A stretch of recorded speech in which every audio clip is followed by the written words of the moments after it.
If you can please enable the live stream.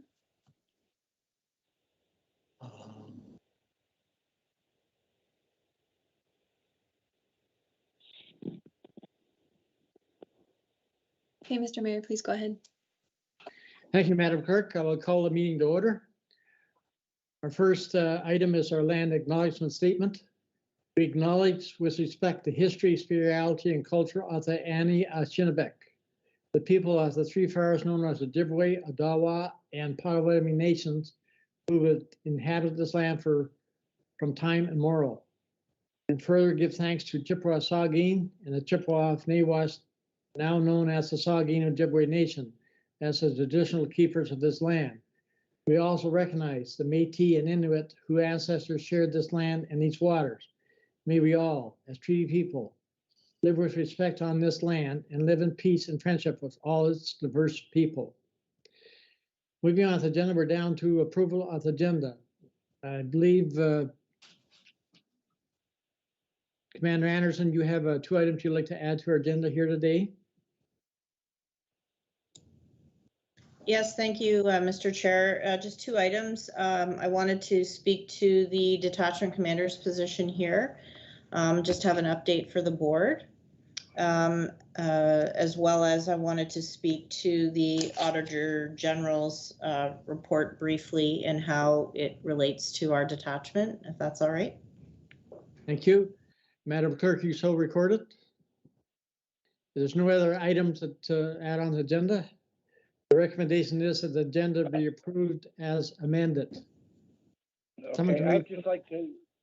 Peter, go ahead, Barry. I'd just like to add a motion to council. I guess I can do it under new business.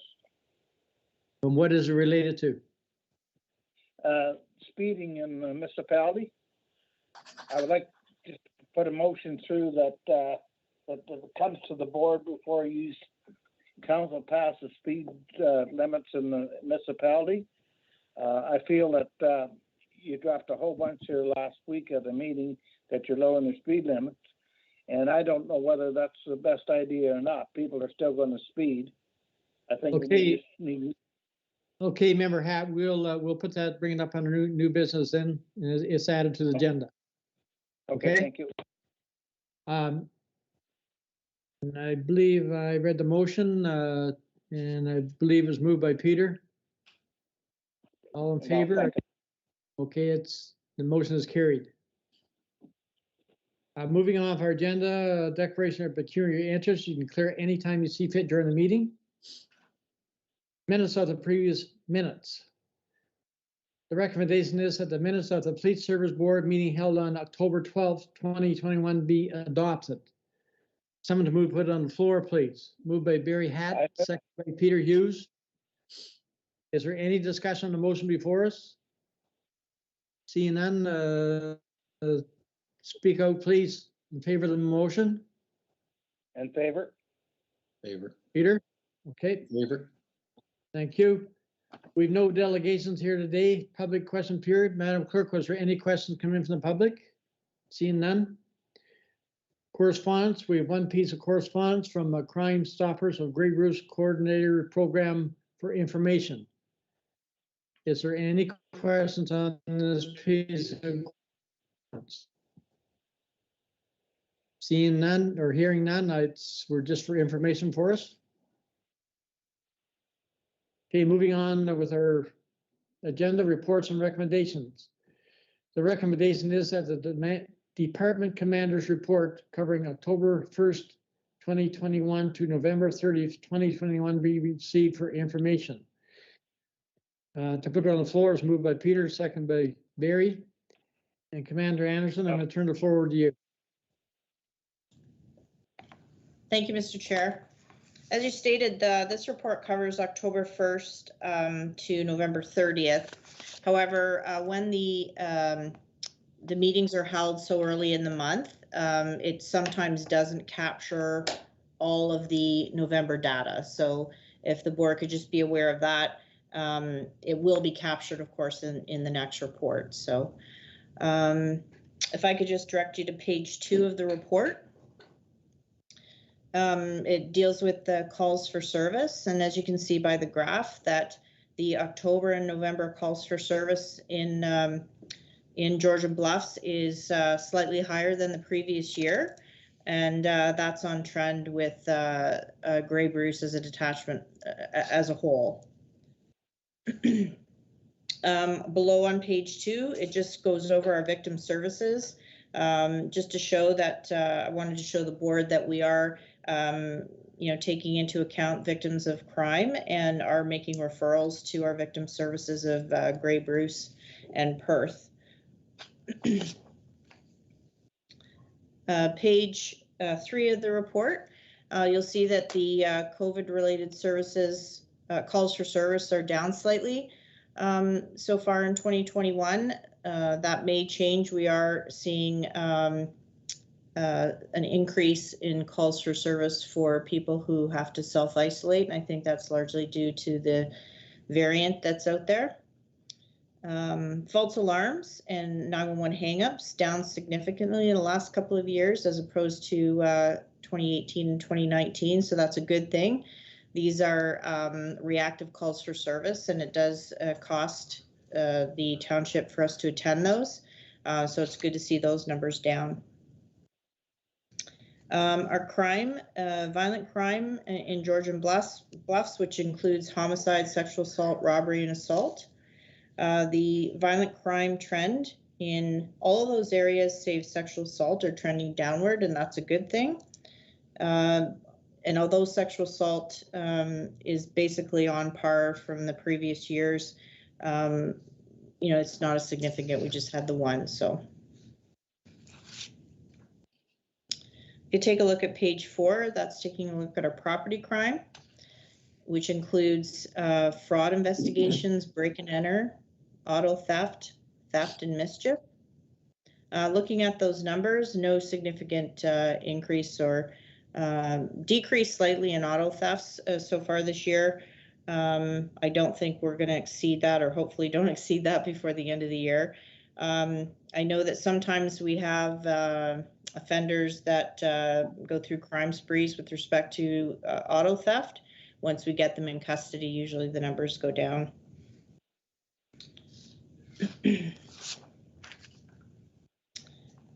Taking a look on page 5 is your drug investigations.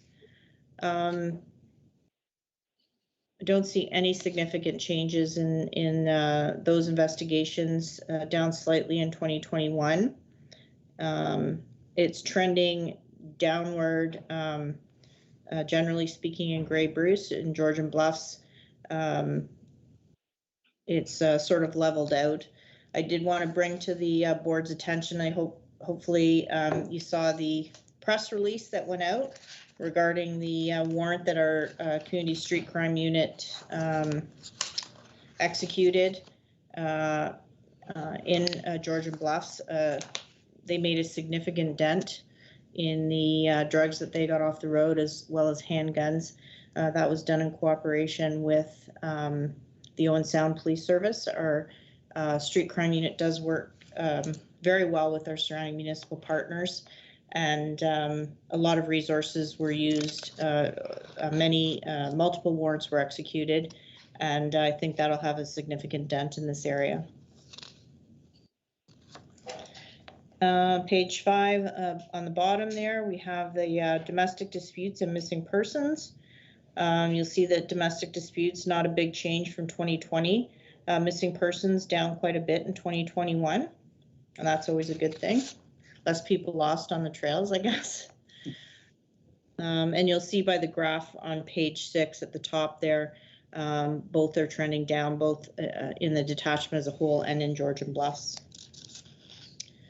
Also on page 6 is a report from our crime unit. During this reporting period, 66 benchmark occurrences, which included multi-jurisdictional homicide, 11 sudden deaths, 10 sexual assaults, 6 criminal harassment investigations. I should point out this is for Grey Bruce as a whole, not just in Georgian Bluffs. That's good. I'm glad you said that. Yeah. We had 2 very in-depth missing person cases. For missing person cases, usually 24 to 48 hours, we're able to locate the person. Sometimes it does extend beyond that, and these ones took a couple of weeks before we were able to close those cases, and both were found well and alive. Our unit also assisted other major crime units with investigations and taking statements. And of course, our crime unit's always available to assist the uniformed personnel on any criminal investigation that they have and need some guidance on. You'll see below there's an update on the homicide investigations that our unit's currently working on. They will probably be on your Police Service Board reports with updates for a while now. Those are very lengthy investigations that sometimes take years to conclude, but they did make some significant arrests and charges on a couple of those investigations.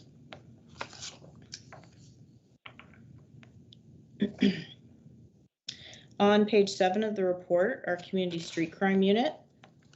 This is a little bit more in-depth report from our street crime sergeant.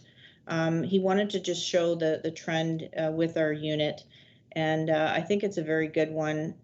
So their mandate is street level drug and property crime occurrences, and they work jointly with our municipal policing partners, as I mentioned in that press release. It's an opportunity for officers to develop beyond the frontline patrol. This is a plainclothes unit. They have specialty training because they deal with complex cases, search warrants, exhibits, court briefs, operational plans, and any other paperwork that's associated with that. They do have some specialized training in controlled drugs, doing surveillance, search warrant execution, firearms and related investigations, and intelligence gathering.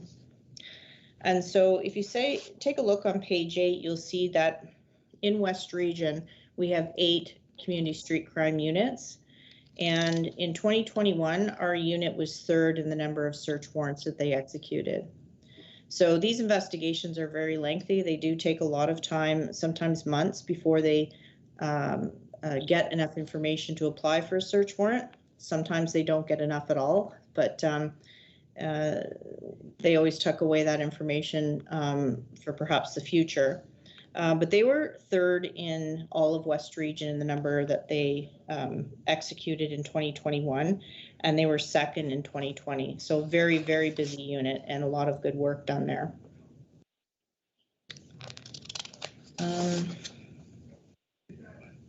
Just want to refer you to page 10.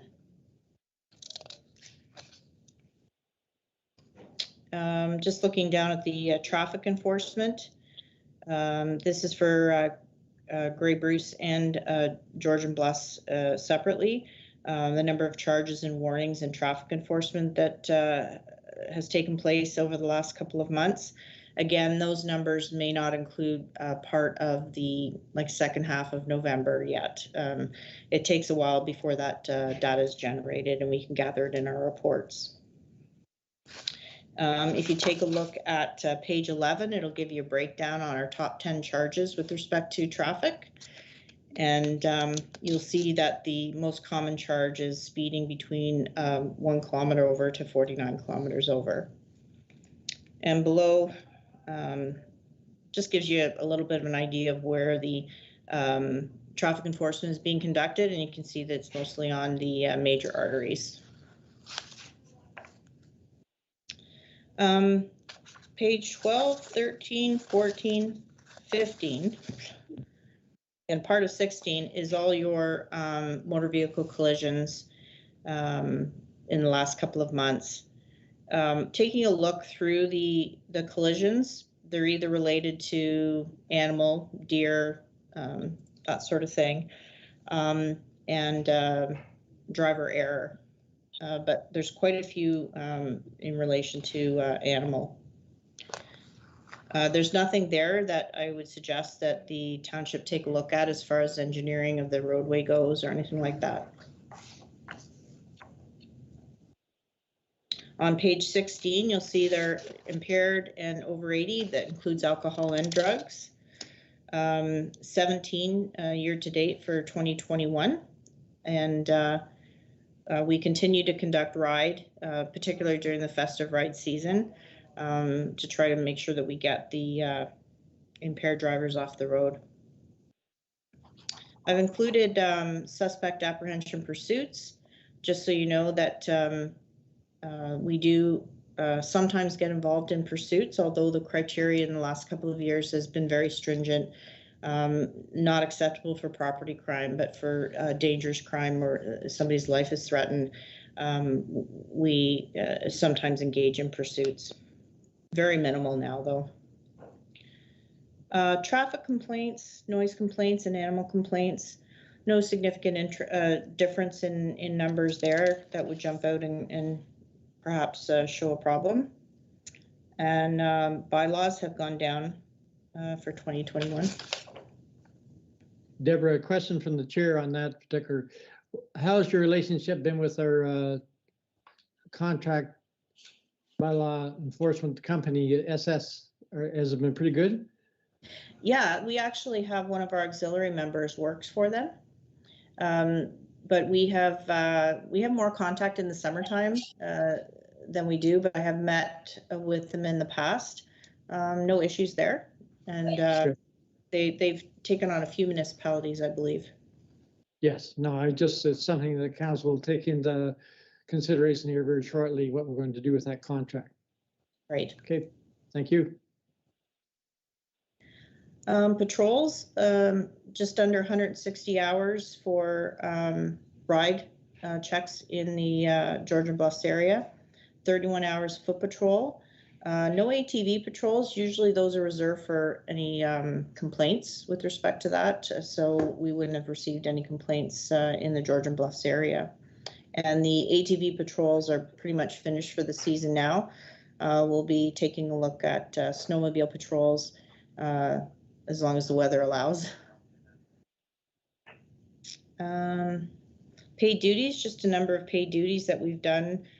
Significant increase for 2021, and that's largely due to the support of the proactive traffic enforcement in the summer months.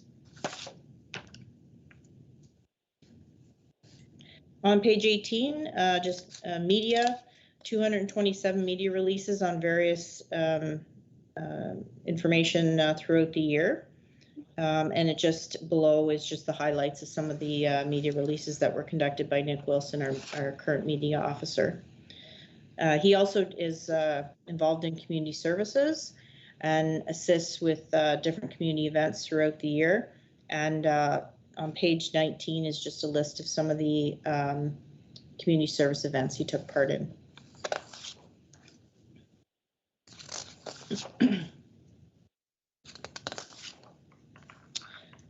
Page 22 is our court bureau. Our court bureau processed 19 bails and 61 criminal informations were sworn to. And we've conducted 63 level 1 and 2 criminal record checks and 408 to date vulnerable sector checks. And this is for Great Bruce as a whole. We have a change in sergeants. Jim Hunter is our current support sergeant who supervises the court processes and the record checks. Our part-time unit, these are 4 part-time officers, retired OPP officers that have come back to work approximately 20 hours a week each. And they look after administrative duties like summonses and subpoenas. 25 of those have been served.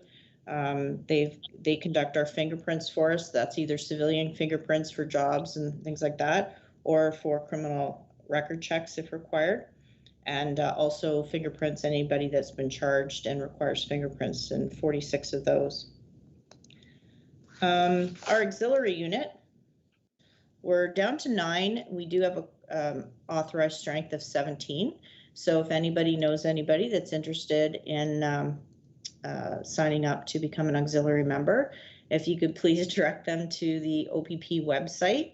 All the paperwork and information is on there. Otherwise, they can contact our liaison officer, which is Sean Herlahai, and he'd be available to respond to any questions if they have any.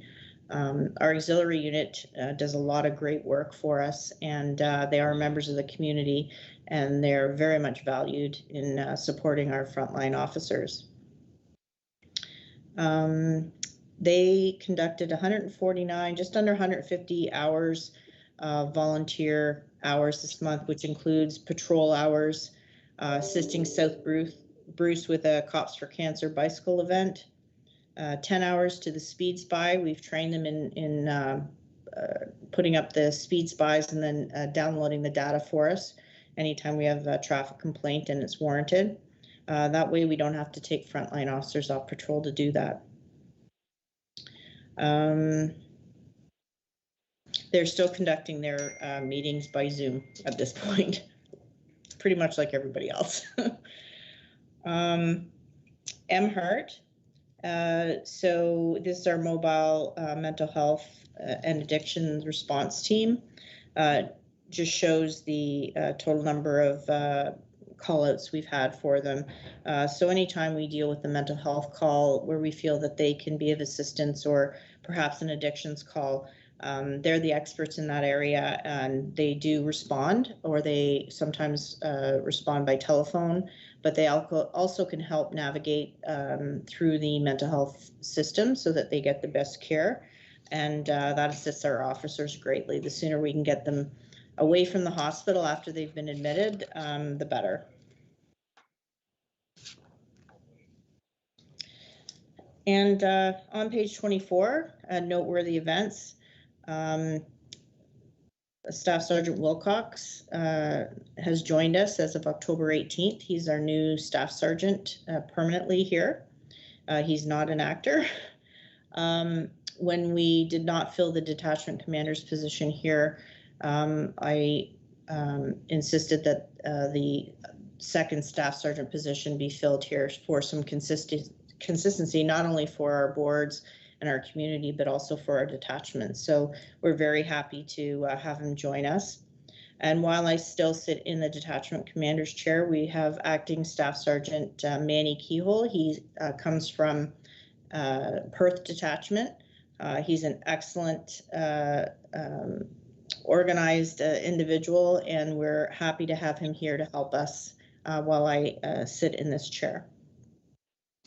Additionally, it's just a list of officers that have been awarded recognition, and a lot of 25-year club members, one 30-year club member, and one 20-year, and lots of years of service there.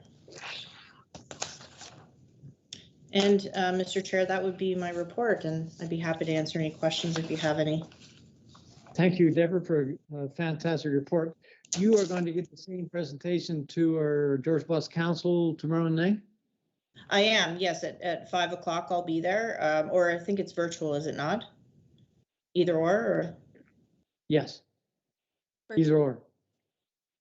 Okay, I'm most likely will be virtual, but yes, unless there's other information you would like me to add, that would be my report to them. No, that'd be just great. I'll turn the floor over to any member. Peter, Barry, any questions on the commander's report? I just have one comment. I noticed in your traffic report, no one's surprised speeding would lead the way, at least I'm not. What came in number 2 was distracted driving. Do you have any comments on what you're seeing out there, or what, how that's going in a society that doesn't ever seem to get it? I'm in schools a lot and I just shake my head. It's a big problem out there. It is, and honestly, I see it more in my personal car than I do in a Mark Cruiser for obvious reasons. It's very frustrating, you know, and sometimes when you're on the highways, it's a little harder to detect when you're doing 80 kilometers an hour versus, you know, within a subdivision, maybe doing 40 or 50 kilometers an hour. But our officers still enforce that, and diligently. And we also are very alive to the fact when we do have a collision, If there's any indication that distracted driving played a part in that collision, we will seize cell phones and request a warrant to download. So the investigation just doesn't stop at enforcing when we catch somebody talking on the phone while they're driving. It will go beyond that if we have reasonable grounds to believe it does take part in a collision. Thank you. Thank you, Deborah. Any other questions from the board? I just have one, Mr. Chairman. Staffing. Barry, go ahead. Staffing for the OPP, Deborah, is there, are we short of staff here in the detachment, or we got all the vacancies filled? Thank you for that. Yes, I was going to address that in the new business under the sort of an explanation of the Auditor General's report and how it affects our detachment. Through you, Mr. Chair, however you want me to deal with that, I can deal with it now. It's up to you, Deborah. If you wish to do it under new business with your other items, we could certainly do that. Well, I can address it now since the question has been raised. I can tell you that a couple of years ago, it certainly did affect our detachment, our staffing levels. We had a vacancy number between 10 and 13 at any given time. But a couple of things have assisted with that. And one is that the OPP has been diligently recruiting. And we come this February, when we have additional 5 new recruits showing up, and plus the recruits that we've received this year, I can tell you that we will only have 1 vacancy at our detachment, which is great news. And the other thing that OPP has done is they've made it mandatory that when a recruit is posted to a detachment, they must remain there for 3 years. And that made a significant, it significantly helped our detachment when that happened. Because if you can imagine somebody taking on a new job and then being posted to somewhere where they don't have any friends or family, sometimes after their 1 year, they apply for a lateral transfer to go to a more local detachment where they're more familiar with surroundings and have friends and family. So that has made a big difference at our detachment. When somebody's made to spend 3 years here, they meet people, they sometimes get married to somebody local, they purchase houses, and they become it gives them a chance to be more familiar with the area.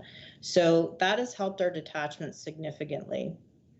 The other thing too is that with our detachment, we see an increased calls for service in July and August, more than 50% of what we normally see the rest of the year. But of course, it doesn't make any sense to staff our detachment based on 2 months out of the year. So every January, based on the analytics from the past 3 years, I do up a decision note through to West Region requesting assistance for staffing, and it's usually dealt with by way of overtime. Now, I can tell you that overtime, the way it is scored, the municipalities pay for reactive policing, but when it's pre-authorized overtime like that, it's due to staffing levels. So you don't pay at the time and a half rate. You pay at the regular rate only for the calls for service in Georgian Bluffs. So it doesn't, I mean, we would be answering the calls normally anyway. So it doesn't increase your costs for policing in that regard. So as far as the Auditor General's report goes, one of the comments was the staffing levels due to people being off due to medical. I can tell you that we do have some officers off on medical. That's something that every police service has to deal with, but I'm very happy with our staffing levels, particularly after February when our new recruits arrive. So, so much so that I don't believe that we are going to have to apply for overtime for this coming summer. If we can maintain these staffing levels, I think we can adequately respond to the calls for service by adjusting start times, because our analytics show that Our calls for service go up about 9 in the morning, and they peak in the afternoon and then start to decline for 9 p.m. So if we can adjust start times where we don't have everybody on a shift starting at 6 a.m., but we have some officers starting at 9 and doing their 12-hour shift from there on, we will have the bulk of our officers on during the busiest times during the day. So I Thank you. hope that answers your question. It was a long-winded Yeah. answer, but Thank you, Very Deborah. good. So I'm going to move on the agenda. We have no unfinished business. We're now down, Mr. Mayor, Madam Clerk. so the motion that is on the floor just needs to be voted on, please, for the detachment commander's report. Oh, sorry, I thought we'd done that. Thank you. All in favor, So verbal moved. and please? Yeah. Yep. It's verbal. carried. Okay, so now we'll move on our agenda. We're down to unfinished business. We have none. We're down to new business. We have 2, 3 items, and maybe Commander, you have one more item, I believe. So how about we go to you first? thank you, Mr. Chair. I just wanted to make the board aware that the OPP has posted for the inspector talent pool, and that will be closing on the 9th of December. The process is expecting to have interviews for the talent pool mid-February. And so from that talent pool, the West Region will be taking a look at anybody who's indicated they would like to come to Grey Bruce. And from there, they will have some names to present to the local boards for selection. So probably by, I want to say late spring next year, because a lot of schedules have to be coordinated, but I want to say late spring that we should have a permanent detachment commander at that time. Okay, thank you, Deborah, for that. And just a question on that very item. Is the new police service board going to impact these decisions, or are we there yet? Well, the information that I've heard is perhaps April, they'll be implementing it. And then I've heard perhaps 2023. So it very well could. I will say that the board will have a say, whether it's one board or perhaps members from across the county will have a say in their next detachment commander. How that looks, I guess, depends on the timing of how everything falls and if and when the new Police Services Act is implemented. So I'm sorry, I don't have any more information on that. It is driven by the ministry, not the OPP. So we still haven't got a firm date yet. Well, I can appreciate that. It's just seemed to be an ongoing thing, and we're in as dark as much as you are. Is there any other questions of Deborah on her update? Clerk, I do not know if am I still there? Yeah. Go ahead, Barry. I just thought that Deborah was our new commander. I didn't know that she was just acting. Yeah, I'm just in the acting role right now. And, you know, I think that the thought behind that was that, you know, either way, I will still always be the ops manager here, depending on how everything goes. So there was some consistency there. I do plan to apply. So we'll have to see how it all falls out. Oh, okay, that's good. Good to know. Thank you, Deborah. Glad to see you're going to do that. That's great. Thank you. If there's no other questions on Deborah's updates, her 2 new business thing, I'm going to go to Barry. And Barry, are you there, Barry? Yes, I am. Okay, you had a question on speeding. How Yes, you make your statements, and I believe, Madam Clerk, we have our Director of Operations to reply. So you go ahead and make your statement, Barry.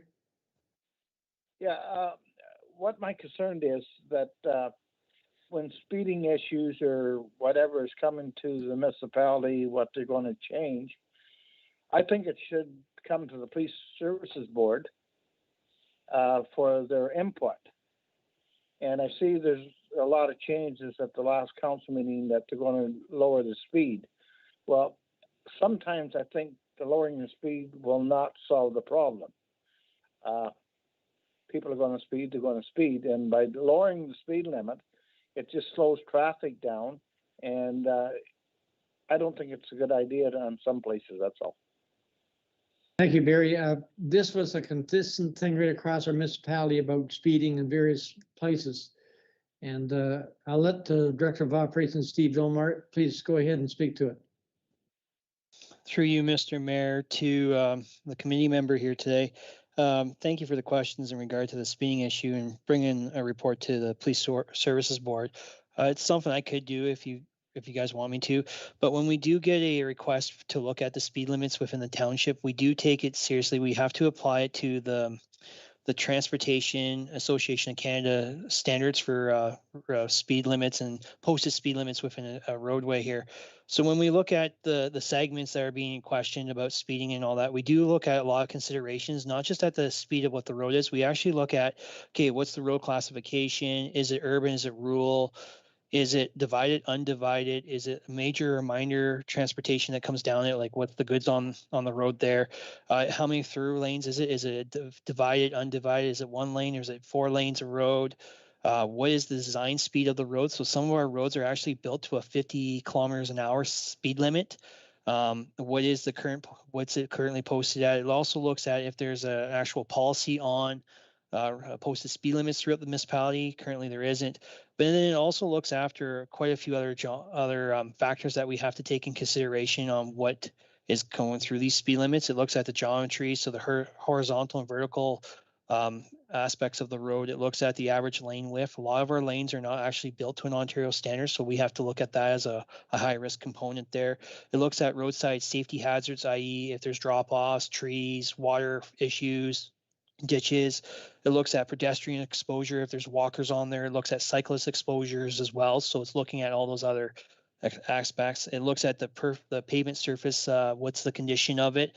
Then it gets into more of, okay, how many intersections are within there? How many entrances come onto the segment of road? How many people are making left-hand turns? How many people are making right-hand turns? Is there crosswalks? Is there, bridges? Is there active grade differentials? So it looks at a lot of stuff. It looks at if there's an interchange, there are no interchanges on these roads. And it also looks at the on-site street parking as well. And if people are allowed to park on what side of the roads, what's the limits there. So when we put those inputs into the actual spreadsheet, it brings up and tells us what the recommended posted speed limits are based upon the Transportation Association of Canada's guidelines. So that's how we determine what our posted speed limits are. Then it gets brought forward to the committee of the whole meeting. Then it gets approved there. If there's changes to it that need to be done, then it goes to the council, and then the bylaw is enacted, and then it is presented to the police department as well, so they are aware of what the new changes are, and then there'll be new burst signs on all the speed limits as well. So that's something that how we deal with our speed limits reports and stuff that go Thank forward. you, Steve, before I go to Barry for follow-up questions, Madam Clerk, am I correct to say that setting speed limits in Georgian Bluffs is not really in the terms of reference of a police service board? Would that be a correct statement? So I don't see any harm in the Police Services Board being circulated on proposed changes. The council does have the authority, and only the council has the authority to enact the changes by bylaw. So it would ultimately be a council's decision. But I don't see any harm in having the board consulted on future changes. So we can definitely do that. No, I agree 100%. It's just that I didn't think it was in the terms of reference for a police service board to change speed limits in a municipality and pass it on to council. I think it has come the other way around, which has happened. Yes, we did have a tremendous amount of safety concerns and speed limits throughout the municipality. Our director of operations has addressed them, and they have come to committee of the whole for approval, which was approved. Now, Madam Clerk, I believe it'll go to council for passing of a bylaw to change them. That's correct, yes. Opposed? Yeah, I'm sorry. I keep freezing up, so I'm sorry. Mr. Have you got a follow-up question on that issue? No, one of my concerns was is emergency vehicles, your Intertownship Fire Department or ambulance and whatever, when they have these reduction in speed zones, they could be charged going to an accident or health issues. And I believe that's right. I'm just wondering, Barry, I don't believe would the municipality be liable or could get sued for reduction on speed limit when it's not justified? That's all. I'm just thinking of things like that. Barry, I don't believe that statement is true, but maybe Commander Anderson, can you comment on that about ambulances going on so on? I don't believe that's correct. There is an exception under the Highway Traffic Act for emergency vehicles when they're in the line of duty. Okay. That's one concern. Okay, thank you. I've got enough information then. Thank you. Okay. Madam Clerk, any comment? No, Mr. Mayor, thank you. I would just echo that in the future, should we consider reductions in speed, we can certainly consult this board prior to passing it forward to council. Okay, thank you very much for that. And Deborah, I believe if and when this bylaw is passed, I assume, Steve, you will forward on to OPP for updates. Go ahead, Deborah. I just wanted to make mention that there's an example, Cobble Beach was one of them. We had a traffic complaint there of a 30-kilometer-per-hour zone. And one of my officers picked up on the fact that the signage didn't comply under the Highway Traffic Act, so we couldn't charge anybody. So, there's an advantage of perhaps coming through the Police Services Board for comment. The other thing too is we have received in the past traffic complaints, speeding complaints where we've put up the speed spy sign, and when the data comes back, in fact, there was not a speeding problem. So I think that that's important too, because it could be that the perception is that there's a speeding problem, but it's different when you're standing still when somebody's doing 50 as opposed to moving. So again, I just want to point out those two things where it could be advantageous to come through the board. Thank you, Deborah. Steve, any other comment? No, Mr. Mayor. Thank you. And so noted, Madam Clerk. However, the Police Service Board will be set up until we have changes. If we have any other changes and stuff to speed limits and such, maybe the council. Is that what I'm hearing, Madam Clerk? Yep, we can do that. I just want to further expand upon our director's comments. In the case that these roads that we changed or are proposing to change next week, being the speed limits, the issue is not so much the complaints of the community. Yes, that's what prompted us to do the review. It's mainly the way that the roads have been constructed that have presented the need for these speeds to be reduced. So through our operations department, our director and his team reviewed the design of each of the roads and presented the ideal speed limit for each road, depending upon the way that it was designed. So while the community complaints did spur this review, that is not the sole reason or the sole justification for reducing the speed limits in question. So I just wanted to note that. But yes, Mr. Mayor, the minutes will reflect that the Police Services Board be circulated on any proposed reductions moving forward. Thank you. And Madam Clerk, that would be just for comments and recommendation from the Police Service Board back to council. Is that correct? That's correct, yes. Okay. Member Hat, any other comments on your questions? No, that's fine. I think that'll satisfy myself on that. Okay, thank you. Just watch your speed, Mr. Hat, when you're going out around these areas. That's right, I'll have to now. I'll have to carry a notebook with me to see what all speeds went down, or zones. You look at all the brand new signage, Mr. Hat. Okay, good. Okay, Deborah, you know there's new business? No, Mr. Chair, I have no further new business. Thank you. Thank you. So we have no other items on our agenda here today, Madam Clerk. Our next meeting is scheduled for February the 8th. So in case I see Deborah before the holidays, have a Merry Christmas, all the best in 2022. Seems funny saying that, but that's where we're at. So all the best to you. Thank you very much, Mr. Chair, and the same to you and the board. Thank you. And you pass on to all your officers. They're doing a fantastic job. And we I will do that. Thank you. No problem at all using our municipal office for a staging ground either. Perfect. Okay, if there's no other business here today, I need a motion to adjourn. Moved by Peter, second by Barry. So all in favor of adjournment? Okay, we're now adjourned. Thank you, Madam Clerk, and the weather is turning a little bit snowy. Okay, thank you, everybody.